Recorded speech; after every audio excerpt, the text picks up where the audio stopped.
There's still loads of news about guns in general and the societal, cultural crash that's happening in the aftermath of this. And we'll get back to it, but I want to get on to some other things. Actually, some of this is still about guns. I want to talk about, play some sound bites. President Trump today with the nation's governors at a working business session with them at the White House. And we have 3 bites. And in the first one, here is the president saying that if Congress doesn't ban bump stocks, then he will. Bump stocks, we're writing that out. I'm writing that out myself. I don't care if Congress does it or not. I'm writing it out myself, okay? You put it into the machine gun category, which is what it is. It becomes essentially a machine gun, and nobody's going to be able. It's going to be very hard to get them. So we're writing out bump stocks. Well, there you go. Is that how we do it here? President just writes it out? If Congress doesn't do it, then I'm going to do it. I'm just going to write them out. I know it worked for Obama, and there were some objections to it from quarters like this one when it happened. But this is, hey, Congress, if you're not going to do it, I'm going to do it. Well, hey, why don't we then do that with DACA? At least that's unconstitutional. Why are we worried about the courts? Why don't we just end it? It's unconstitutional to begin with because of Obama. The whole DACA thing is unconstitutional. We don't need to wait for a court to say so. We know it. It is. But that March 5th deadline, it's going to come and go with nothing done on it because the Supreme Court refused to hear the Trump administration's request to strike it down. Supreme Court said, well, we're not going to do anything on that till it's gotten to a lower court. We're not going to leapfrog the appellate levels here. So that's being reported as Supreme Court tells Trump to pound sand on DACA. That's not what the Supreme Court did not issue a ruling on DACA up or down. They just said that it's too early for them to take the case. Next is the president commenting on the performance of the deputy sheriffs in Broward County. We have to take steps to harden our schools so that they're less vulnerable to attack. This includes allowing well-trained and certified school personnel to carry concealed firearms. At some point, you need volume. Now, I don't know that a school is going to be able to hire 100 security guards that are armed. Plus, I got to watch some deputy sheriffs performing this weekend. They weren't exactly Medal of Honor winners. The way they performed was, frankly, disgusting. The way they performed was really a disgrace. It's a disgusting disgrace is what it was. Somebody needs to tell Trump about the Promise program and really set him off when he finds out that money is being paid for this kind of lax behavior. In fact, maybe that's the way to do concealed carry. Pay the schools for everybody they hire.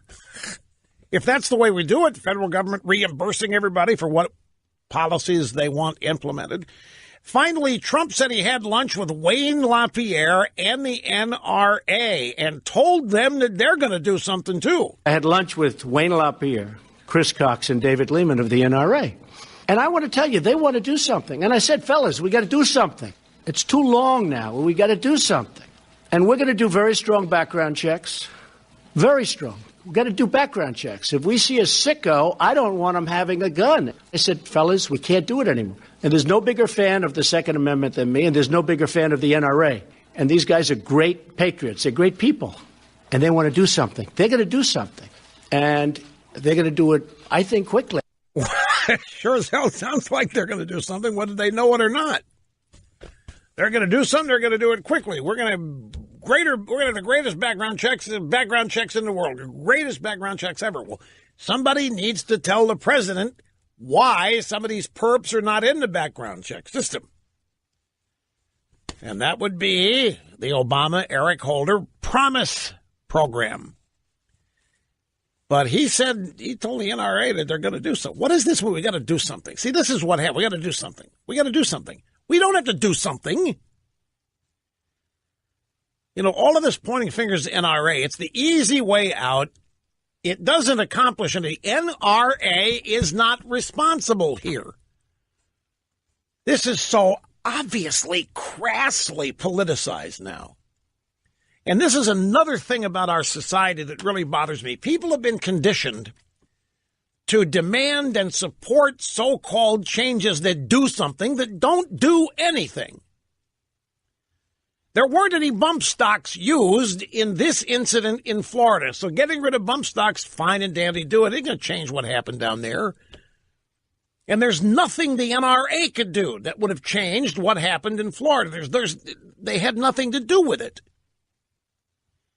And there are so many other gun crimes and incidents that are ignored totally. Like, you dare not bring up Chicago. You better not. You better not bring up Chicago. You can't compare. Why? Well, for one thing, they aren't using AR-15s. See? It's all so situational. It's all tailored to people's emotions. And it goes back to this whole idea that government doesn't do very much very well, and when they screw it up, we then stupidly turn to government and say, fix it. Like some guy designs an airplane that won't fly. Would we turn to him and say, fix it? No, we go find somebody who knows how to design one and use him or her, whoever it might be. Okay, well, that's that. I just wanted you to hear the president obviously has seen the internal poll. The internal polling on this must be bad, wouldn't you say, Mr. Snerdley? The internal polling on this, the push polling, the Twitter bots, it must be so bad that everybody in public life is finding the nearest camera and the nearest microphone, and apparently the focus groups are saying, just say you'll do something. Just say we've got to do something and that we're going to do something, and you're covered.